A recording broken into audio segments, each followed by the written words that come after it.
This is it. The single, most controversial, most viral 15-second clip of the last decade. It's the video everyone has seen, everyone has debated, and everyone has a fixed, damning opinion on. But for the last 7 years, we've chased one question. Is what you think you saw what really happened? You're about to find out. Forget the rumors, forget the malicious edits, and forget the outrage. Tonight, we have located the unedited, original 4K film reel, the holy grail of digital mystery that changes the entire story of Cheng Qingsong and Yu Meng Long forever. What was labeled an act of cruelty was, in fact, the final, devastating moment of an entirely lost masterpiece. Stick with us, because the truth is more shocking than the scandal.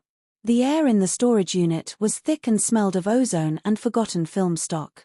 Dust motes danced in the single shaft of light slicing through a high, grimy window.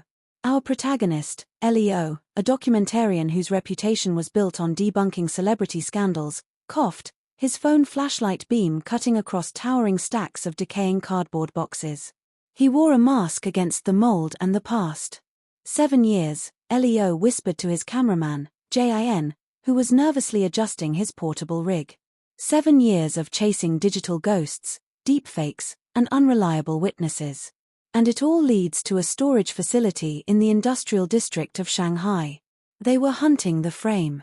Not the clip, but the actual physical film reel containing the source material for the infamous, decontextualized 15-second loop that had derailed 2 brilliant careers. The clip, known simply as The Incident, showed Cheng Qingsong, a director known for his intense, visceral work, lunging toward an emotionally devastated Yu Meng Long, a rising star, in what appeared to be a moment of crushing, non-consensual emotional violation. The accompanying audio was distorted, filled with garbled shouts and a single, heartbreaking whimper. The internet had done the rest, filling in the blanks with vitriol and swift cancellation. Leo paused at a massive, steel-banded trunk marked only with faded, hand-painted Mandarin characters that translated to Project Labyrinth. "This is it, Jin," Leo said, his voice now tight with professional reverence. He pulled out a rusted key he'd acquired from a disgraced former studio executive in exchange for 6 months of silence. The lock protested with a screech that echoed off the concrete walls. Inside, beneath layers of protective plastic wrap, lay a dozen 35mm film cans, the kind that whispered of cinematic history. They were cool to the touch. Leo lifted one. The label was cryptic: Labyrinth, Reel 7, Final Sequence. Reel 7, Leo murmured. The 15 seconds everyone saw was a snippet from a digital rip of the last reel.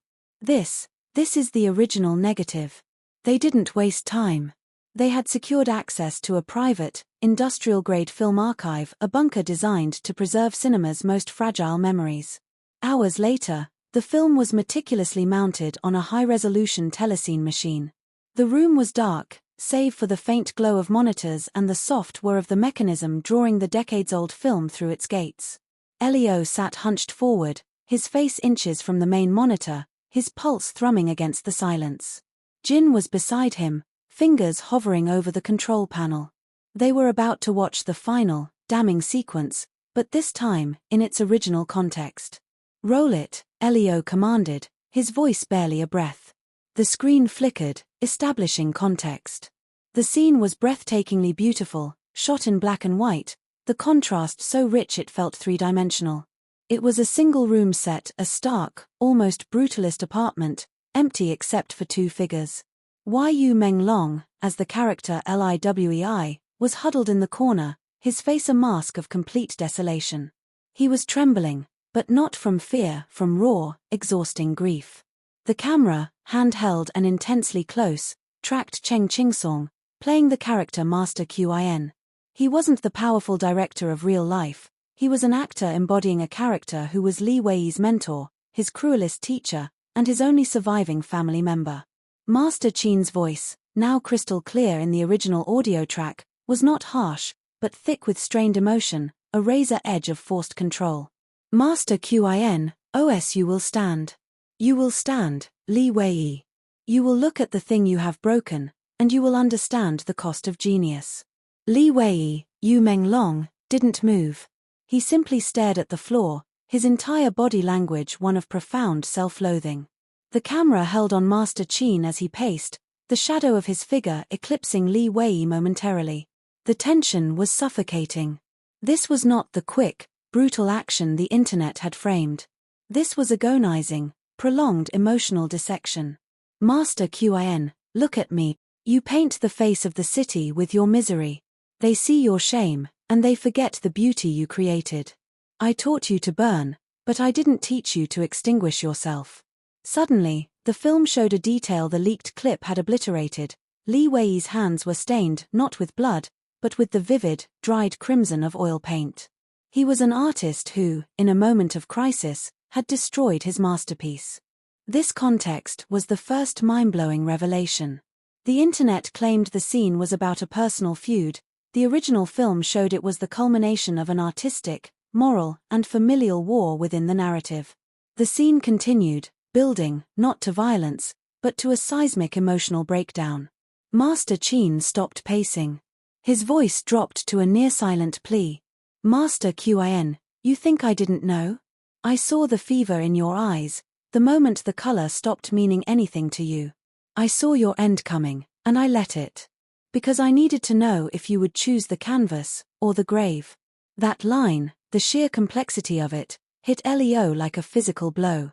The director's intent was not cruelty, but a twisted, desperate form of tough love, pushing the character to the absolute precipice. Then came the moment, the 15 seconds that destroyed careers. Master Qin walked toward Li Wei. The original, clear audio revealed what the world heard as a garbled shout was actually Master Qin weeping, the words cracking out of him. I watched my son die in that fire. Don't you dare take yourself from me too. He didn't lunge in aggression. He collapsed onto the ground, his arms reaching not to strike, but to desperately clutch Li Wei's shoulders, shaking him not out of anger, but out of catastrophic, sudden grief. Li Wei's whimper was the sound of his character's realization. The Master Qin he saw as his tormentor had just confessed his own unbearable, hidden loss, a loss Li Wei's own actions were now mirroring. The camera, which had been tracking Master Qin, went momentarily out of focus in the intensity of the staged movement. This was the precise 15-second window that was clipped and distorted. The slight blurring, the quick movement, made it look like a physical assault. The lack of context made it look like an attack. But the original reel continued. Master Qin pulled back, his head bowed, sobbing silently. Li Wei, slowly, agonizingly, raised his paint-stained hands. He reached out and, with the gentleness of a broken soul, placed his hands on the older man's shaking shoulders. It was a gesture of unexpected comfort, a reversal of roles, a profound acceptance of their mutual devastation. Stop scrolling. You think you know the story of what happened to superstar Yun Ling when he vanished? You've heard the rumors about the infamous Project Nightingale. You've read the studio-approved biographies, the scripted interviews, and the vague, meaningless press releases that chalked his sudden disappearance up to creative differences and a need for personal reflection. Lies. All of it. 4 years, the powerful media mogul Chen Kai fought governments, silenced journalists, and spent an estimated $100 million to bury 10 minutes of unedited footage. We, the investigative team known only as the Archive, have finally obtained that original, high-resolution video file. What this recording reveals isn't a mere career mistake or a breakdown, it's a cold, calculated, psychological dismantling of a human being orchestrated by the man who claimed to be his mentor. Stick with us, because over the next few minutes, we are going to expose the terrifying truth, the secret contract, the total surveillance, and the single moment Yun Ling realized the glittering stage he was performing on was actually a customized, high-security cage. This isn't speculation. This is the unassailable evidence they found, and it changes everything. Prepare to see the shocking end of the man they called the Nightingale. The trail of broken promises and corporate lies culminated not in a clandestine meeting or a digitized server heist, but in the crumbling, waterlogged basement of a decommissioned police precinct in a forgotten coastal district. The city council had slated the building for emergency demolition due to structural rot, forcing a rushed, chaotic salvage operation by municipal workers.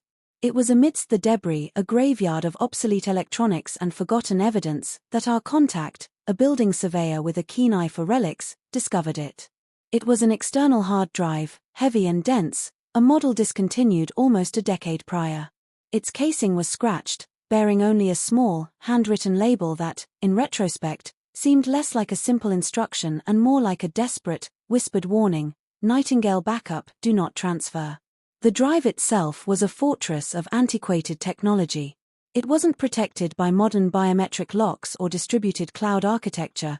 Its defense was its obscurity and a layered encryption protocol from the early 2010s that had long been abandoned by security experts. For 3 months, our best cryptographers worked on it in shifts, employing everything from brute force dictionary attacks to a painstaking, low-level analysis of the firmware. The breakthrough came not from genius, but from a forgotten vulnerability in a deprecated kernel extension. The final barrier yielded, and the digital vault opened to reveal a single, simple file structure. Inside was a folder named YK_final, containing one file, a video dated 3 years before Yu Meng Long's supposed voluntary retreat from the spotlight. The file name itself, a sterile string of alphanumeric characters, offered no dramatic flair, yet it held the weight of 100 untold secrets. When the file was finally projected onto the screen of our secured observation room, the quality stunned us. It was unforgiving 4K resolution, captured from a fixed, high-definition camera positioned discreetly high in the ceiling corner. The environment was clinical, a rehearsal room of immense size, soundproofed and luxurious, featuring a polished black floor that reflected the stark overhead lighting. One wall was entirely mirrored, and the only piece of furniture was a magnificent, jet-black grand piano standing sentinel in the center. The moment the video started, the silence was absolute, a dead sound, the kind that only expensive studio isolation can achieve. It was the silence not of peace, but of a vacuum waiting to suck out the air. Then, at 0:02, the door on the left side of the frame opened, and Yu Meng Long walked in. He was the Yu Meng Long the public had fallen in love with, young, effortlessly beautiful, but in this private moment, the aura of the superstar was replaced by something fragile and weary. He wore a simple, oversized grey hoodie that swallowed his frame and dark sweatpants. His hair was damp, stuck to his forehead. He looked around the empty, mirrored space, not with the confidence of an artist preparing to rehearse, but with the cautious, almost hunted look of a man entering a trap. This wasn't a creative session, it was a confinement. Before he could take 2 steps toward the piano, a voice sharp, amplified, and entirely devoid of warmth, cut through the silence. It was Chen Kai, but his voice was booming from hidden speakers mounted high on the walls, distorted with a slight, low-frequency resonance that made it sound less human and more like the pronouncement of a deity. Project Nightingale requires solitude, Yu Meng Long. You know this. Focus. Any lapse in concentration is a direct insult to the investment I have made in your future. You will spend the next hour in contemplation of the concept of unbearable lightness. Begin. Yu Meng Long flinched visibly, a rapid twitch of the shoulder that spoke volumes about his conditioned reaction to that voice. He didn't speak. He simply walked slowly to the mirrored wall, not the piano. He stared at his own reflection, and the expression we saw there was the first mind-blowing scene that utterly shattered the cheerful, dedicated idol persona the public was fed. It was a look of deep, debilitating weariness, tinged with a flicker of silent, contained terror. This entire session, we realized, was not about artistic growth, it was about demonstrating and enforcing absolute control. The true context was hidden within the chilling document known as the Prestige Clause in Yu Meng Long's contract, a legal masterpiece of psychological exploitation. This clause stipulated that every facet of his life, from his diet to his dreams, was subject to Chen Kai's review to maintain optimal creative purity. It mandated these regular self-assessment sessions in the chamber of reflection, detailing the exact camera placement, the sound isolation, and, most horrifyingly, the requirement of Chen Kai's remote, unchallengeable observation. This wasn't management, it was proprietary, personalized, high-tech imprisonment. For the next 4 minutes, Chen Kai's voice became a relentless torrent of highly personalized, surgical attacks. He didn't rage about numbers or deadlines, he attacked the core of Yu Meng Long's self-worth. You took a day off last week. Tuesday. You claimed exhaustion. What was truly exhausting, Yu Meng Long? The discipline? The perfection we demand? Or was it the simple, unbearable weight of being mediocre when you could be a god? You look at your reflection now, but do you see the nightingale? Or do you see the fragile boy who we plucked from obscurity, the one whose family has nothing to fall back on if I decide to cut the cord? The words were precise, tailored knives, and Yun Ling reacted to each one as if struck. He started pacing, a tight, nervous trajectory across the polished floor. He ran his hands repeatedly through his hair, his breathing becoming shallow and rapid. He was visibly fighting an internal battle, trying desperately to maintain the composure that was literally demanded by his contract. The camera, however, revealed every minute tremor, every suppressed shudder. The studio lights, designed to flatter, instead illuminated the sweat beading on his temples.